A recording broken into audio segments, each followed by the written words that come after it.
Good morning and welcome. My name is the Reverend Oscar Sinclair, and it is a pleasure to welcome and introduce Reverend Michelle LaGrave of the First Unitarian Church of Omaha to our virtual pulpit this morning. Months ago, we had planned this Sunday as a pulpit exchange day, and so through a quirk of online services, while Michelle joins us here this morning, I will also be joining First Omaha at their worship this morning. We're joined today in this video by members of the staff of the Unitarian Church of Lincoln. Our member and admin coordinator, Kelly Ross, is hosting the call and coordinating the technology. Our music director, Bob Hewson, has worked hard this week to put together recordings by our own Bill Carpenter that we'll hear throughout this service. And several of us are present in the chat room running beside this YouTube video on Sunday morning. Jean Helms, our administrative director, and Chelsea Krafka, our religious education director, who will be running RE after the service. We also have two lay pastoral care folks on call this morning. And so if you have an immediate need, please reach out in the chat room or by emailing pastoralcare@unitarianlincoln.org, and somebody will be in touch to set up a one-on-one conversation with you as soon as possible. We're still practicing this new way of being together. And while it's a time of anxiety, it's also a time of possibility. We're learning a lot really fast about how to be a church. A whole lot has changed in the last month, but what has not changed is the vision that we have. The Unitarian Church of Lincoln aspires to be a loving community, uniting reason with spiritual exploration to transform ourselves and the world. That is a big vision. We know that creating a loving community begins with welcome. So whether this is your first time here or your 500th or your third in this particular setting, if you have stumbled on this YouTube video by accident, or if you are a longtime member, if you came here hopeful or heartbroken, whatever your age, gender, skin color, whomever you love, you are welcome here with us. More than ever these days, it's important that we share the warmth and love of this place. So the ask is simple. Do not keep this church a hidden gem. Invite people to come and share this time. The business of the church is connection. It has never been more true than it is right now. So if you have family isolated in different parts of the country, invite them to be a part of this. If you have neighbors looking for a way to have a spiritual home, invite them here. We preach that everybody has worth and dignity. All are interconnected. And so every tool we have as a church is used to help people connect at this time. And you have been doing that as a congregation. The response has been remarkable over the last weeks. We're going to keep doing that. The staff has been working hard to put systems to the work of connection, but we need your help to keep bringing people in, to keep checking in with each other. But for now, it's time to worship. So wherever you are, in whatever room you are, in whatever chair you're in whatever phone or laptop or computer or TV you're watching, find some time, make yourself comfortable, take a few deep breaths. We begin by lighting our chalice. Our chalice lighting words this morning are by Lawrence McGinty. He writes this about houses, but also Zoom calls. To this house we come bringing our boldest dreams, seeking here the inspiration and strength to make them be. To this house we come hoping to bury broken dreams, to be sustained through their pain and to discover new ones amongst their tears. We come here lonely, isolated from meaningful human contact, searching for warmth and closeness and care.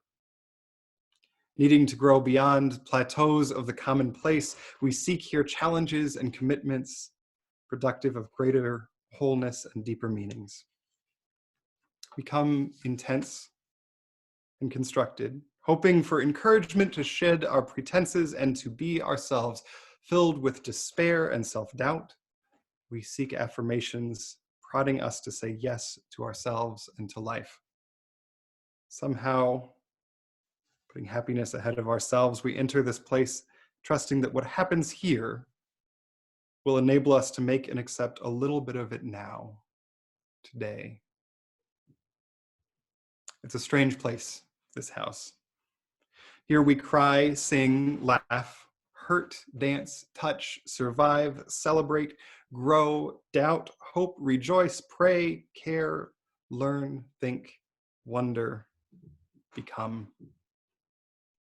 Yes, this morning to this house, to this place, we come.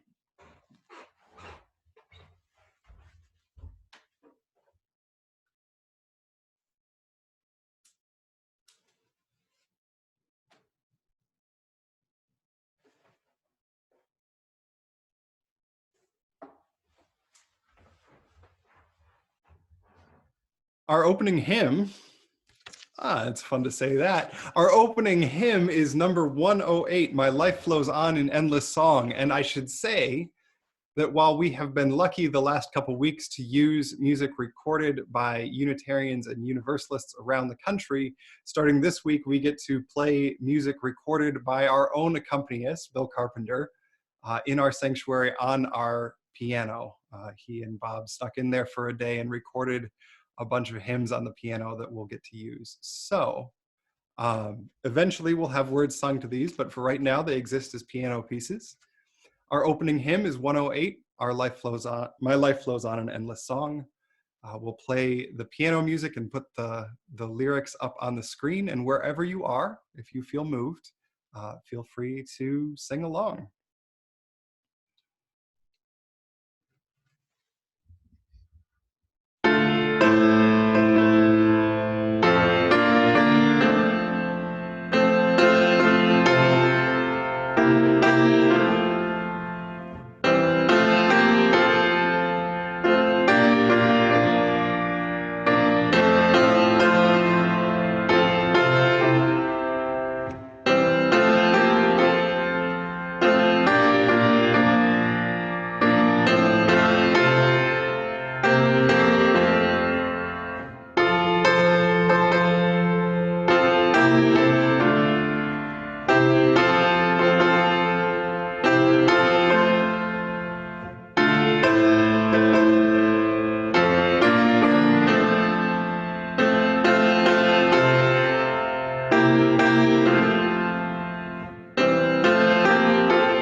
Our first reading this morning is by Rachel Naomi Remen. She writes, "Hidden in all stories is the one story. The more that we listen, the clearer the story becomes. Our true identity, who we are, why we are here, what sustains us, is in this story."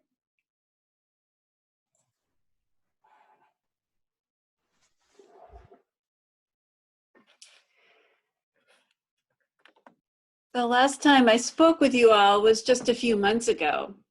We were gathered together in person and in your building. So much has changed since then. Now we meet again, but online. I don't get to look into your faces, see your smiles, shake your hands, eat the delicious home-baked goods someone served for coffee hour. No, now things are different. Now we begin a new story. With just these past few weeks, we have begun a new story. And as all new stories begin, we open with chapter 1. We, our families, our towns and cities, our congregations, our state, our nation, all face a pandemic. We all face the unknown. Most of us have never experienced anything like this. We don't yet know how the story will go. We don't yet know how the story will end. But I have good news. We get to help write the story. We get to help write the story. How many of you know or remember the old Choose Your Own Adventure stories? Every reader begins reading the story on the same page. All experience the same opening. Then, as the story goes along, the reader is faced with choices to make. Each choice leads down a different path. The reader experiences a different story and ultimately a different ending. In this metaphor, and with the start of this new multi-layered story of the world facing a pandemic, of us gathered together online, trying to learn how to do church in a completely different way, we begin with a simple choice: reader or author. Will I, will you, will we go along passively reading the story as written by others, complacently participating here or there? Or will I, will you, will we help write the story? And what will our story be? We have choices. The story can be one of individuals looking out for themselves, or maybe their friends and families, or maybe just the people they know. The story can be one of loneliness, isolation, desperation. The story can be one of greed and hoarding, or even simple rudeness. Or the story can be one of individuals looking out for themselves and their communities. The story can be one of caring and connection, flexibility and creativity, courage and innovation, faith and trust, all necessary elements for the good of our congregations and our world, all necessary elements for the building of beloved community. We get to help write this story. Yes, there is a key word in there, and that is help. We as individuals, or even together as a community, do not have ultimate control over the story. To think so would be naive. To think so would be hubris. But we do get to help write the story. Part of the way we can do this is by thinking about which little stories we choose to share. By this, I mean the little stories embedded within the larger story. Do I tell stories which spread fear, anxiety, worry, panic?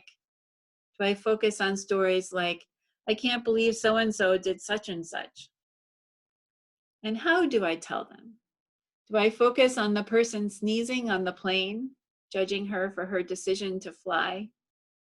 Or do I focus on the way disruptive fellow passengers were removed from the plane, appropriately so, for their bullying behavior? Do I look out for stories which tell of human goodness, of care and concern for each other? And do I share those stories? Do I become part of those stories? Even better, do I write those stories, actively extending care and concern to others myself? I know these are anxious times, and anxiety tends to come out or bubble up in funny and unexpected ways.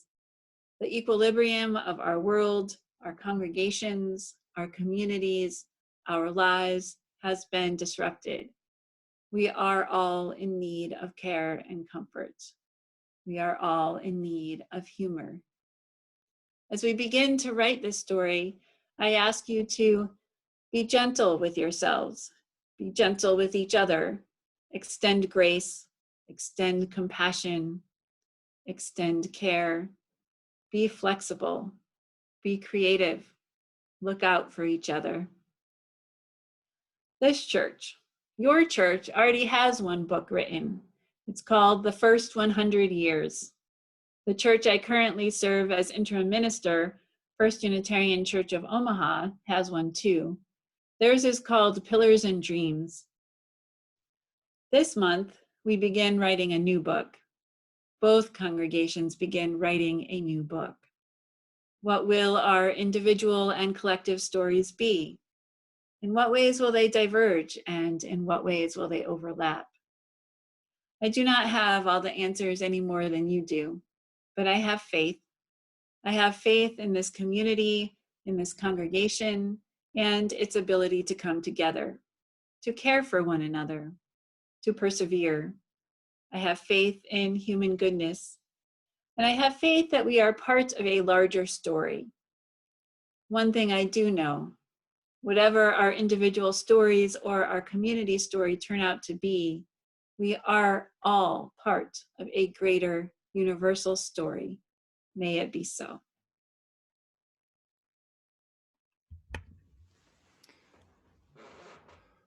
We hold many stories in this place, some of joy, some of sorrow, many these days of worry. Some we know, some are ones that I have talked to you on the phone about over the last week.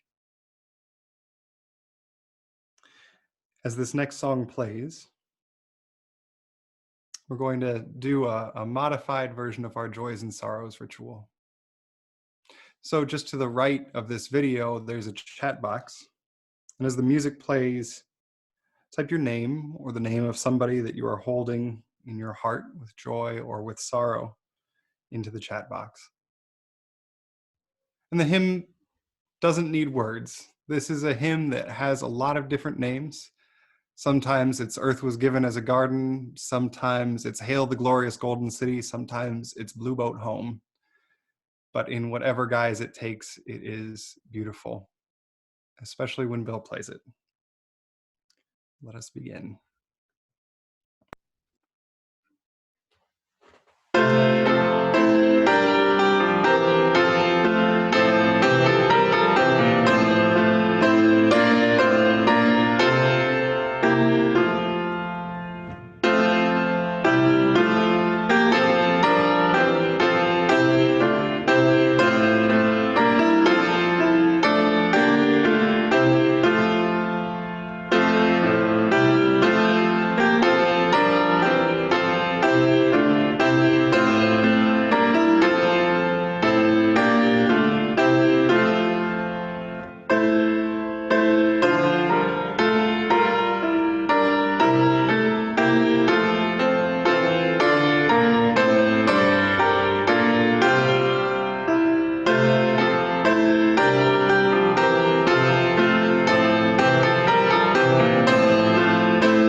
Our next reading is by Tim O'Brien. Stories are for joining the past to the future. Stories are for those late hours in the night when you can't remember how you got from where you were to where you are. Stories are for eternity when memory is erased, when there is nothing to remember except for the story.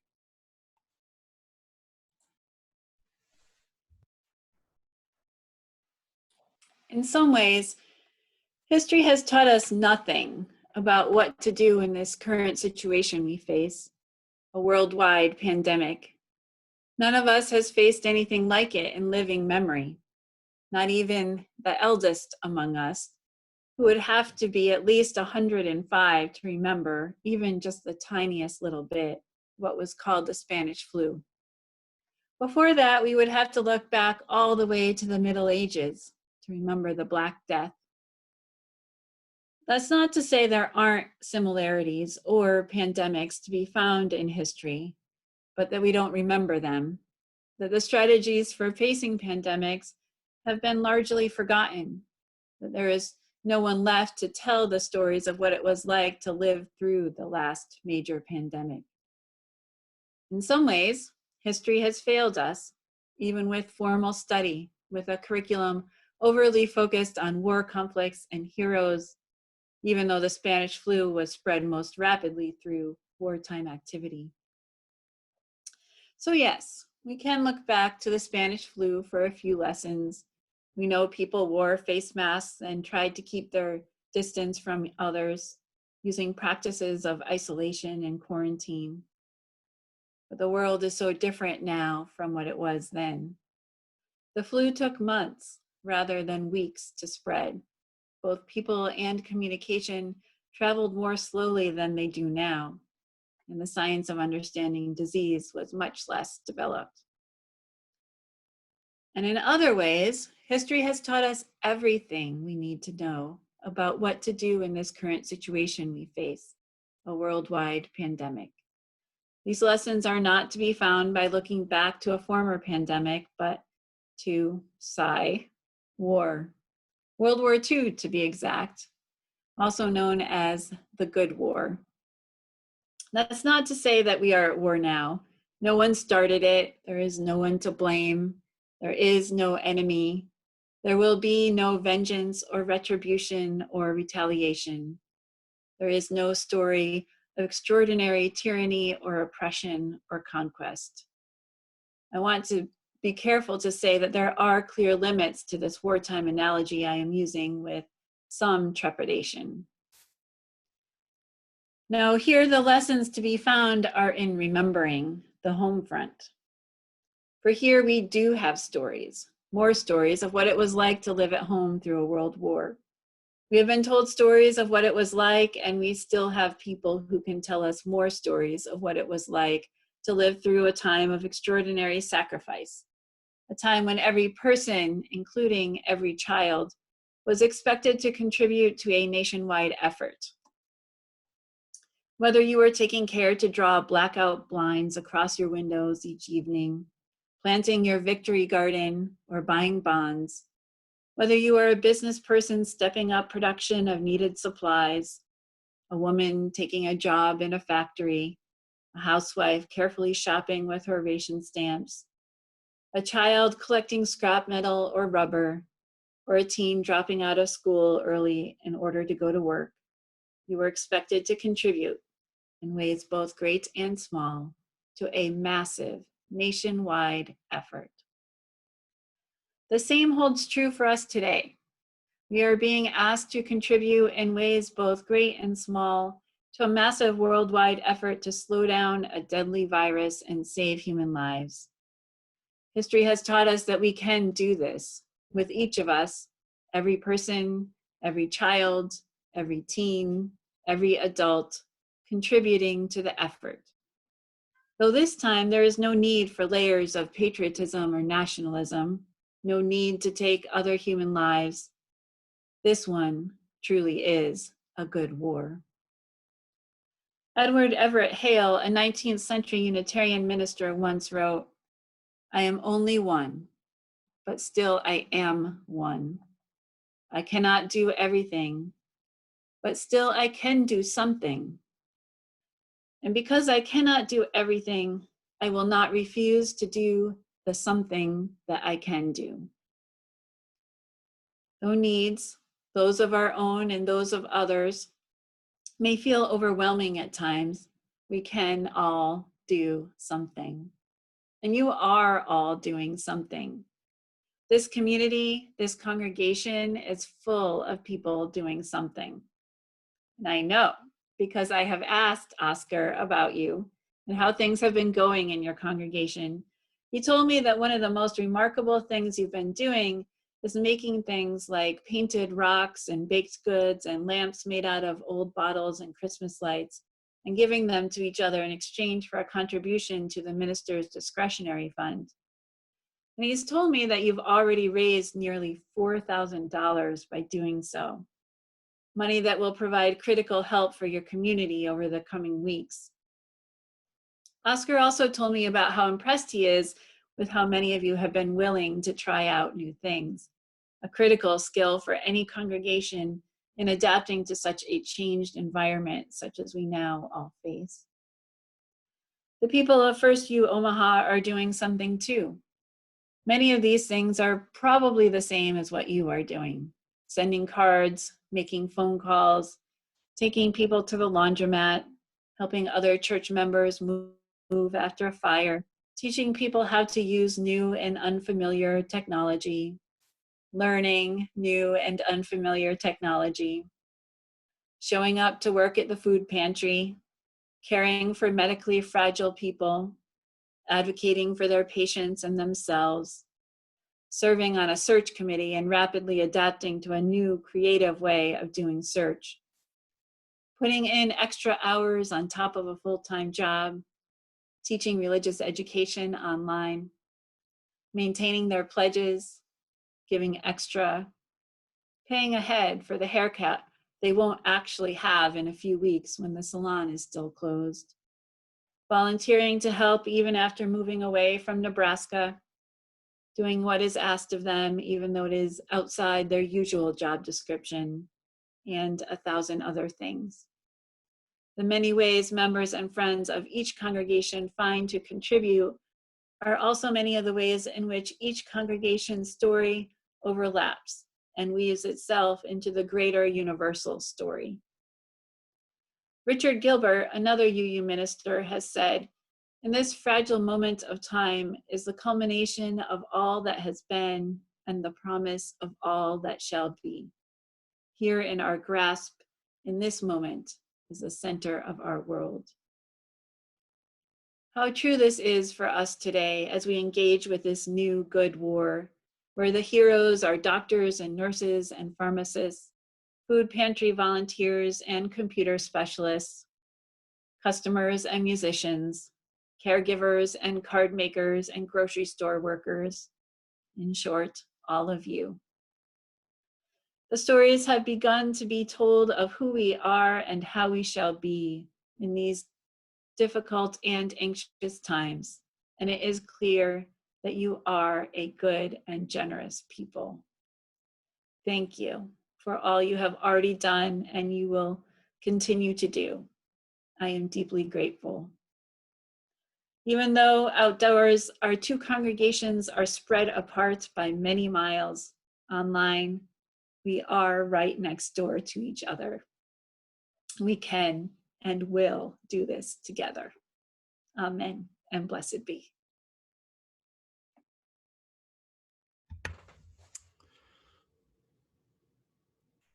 We can and will do this together. One of the joys of the last week has been talking to Michelle and putting together this service. Michelle, you have been as great a colleague as I have ever worked nearby. It is truly a blessing to be in this together.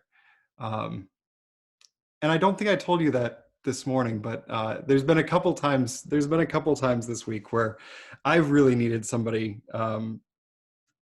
to give me hope and courage in this moment, and you've been that person. So thank you. A few announcements as we move towards the end of our time together. One of the most important things that we can do now as a community is connect with each other. If this is truly a good war, and I think that analogy is accurate, although the conscientious objector that I was also uses that tool, that metaphor, with some trepidation. One of the most important tools that we have is connection, pushing back the isolation that is a necessary part of what we need to do, so that physical isolation does not become social and spiritual isolation. To that effect, our worship associates have done something extraordinary. Over the span of about 8 days, they've agreed to and then put together a whole new program of the congregation. We're calling it UU Connects. It'll be small groups, about 8 people, meeting weekly to check in with each other. The worship associates will facilitate for now, though depending on the demand, we may need to recruit more facilitators. We'll have moments of meditation, questions to ponder, and be about 40 minutes long once a week. So in your e-blast tomorrow, on Monday, you'll see sign-up information for that program, as well as on the church's Facebook page. And I want to be clear that this does not take the place of our Open Circle program. Those Open Circles met before this crisis, they'll meet during this crisis, and they will continue to meet after this crisis. But this is a response to the time when we are physically apart, a way to bring us together as a community during this time. Other than that, our Thursday night worship services are now weekly on Zoom. We had, again, over 50 people there this week. It was a good chance to connect and see each other. I welcome you to come see what that looks like on Thursday. We're also trying a new thing this week, or I should say I'm trying a new thing this week. We have a lot of opportunity now in this new setting. And one of the things that I started doing a couple days ago was calling up old friends and colleagues of mine around the country to see how they're doing and to talk theology just for fun. And because it's 2020 and we're on Zoom, with their permission, I've started to record some of those conversations. So I started this week with the Reverend Ned White, who I knew as the director of the Veach Foundation, and briefly my boss in Long Island. We had a conversation about hope in this time of pandemic, and we're looking to post it on Tuesday night on this YouTube channel. We'll close with another hymn. It is good to be together. It's good to be together across Omaha and Lincoln, to celebrate, to be in this, not alone. So our closing hymn is number 318 in our gray hymnal, We Would Be One.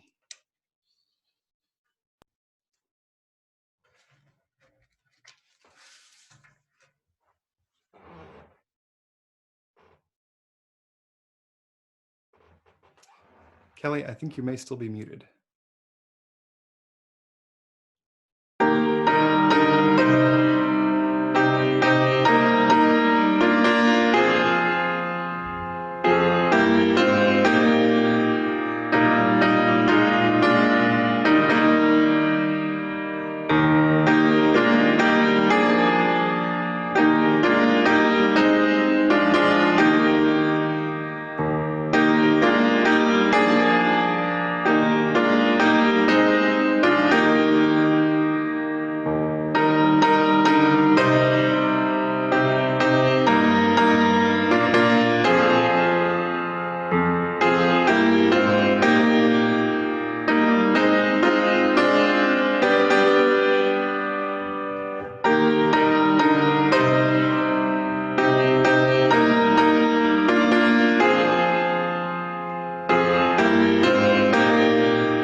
Our closing words are adapted from Penny Hackett Evans.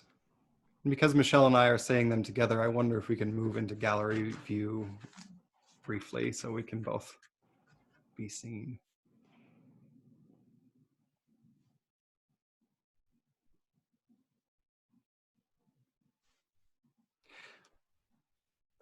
May we all recognize the truth and the story in other lives than our own.